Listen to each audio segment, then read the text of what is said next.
La poésie, les rimes, qu'est-ce que ça dénote? Ça dénote une nostalgie d'une langue qui a un rythme et qui a une homogénéité quelque part. Homogénéité qui fait que lorsque j'emploie un mot, ça fait sens, ça répond à un autre mot qui lui ressemble.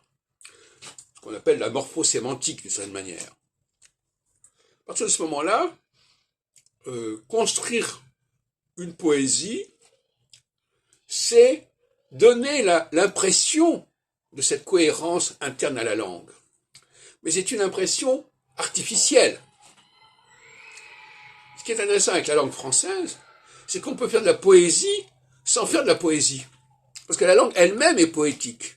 La langue elle-même, par son homogénéité, par son étymologisation, par le fait que les mots se ressemblent et se rebondissent les uns par rapport aux autres, elle est intrinsèquement poétique.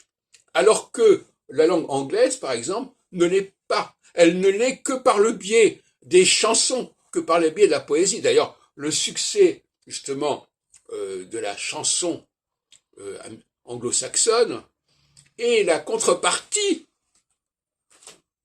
l'exutoire d'un malaise interne à la langue anglaise.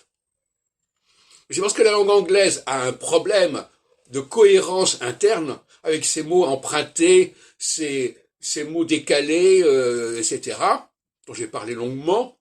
C'est parce qu'elle a ce problème-là qu'elle va trouver dans la poésie, dans la poésie rimée, un exutoire qui la rassure, mais qui finalement n'est qu'un paravent, n'est qu'un trompe-l'œil d'une certaine manière.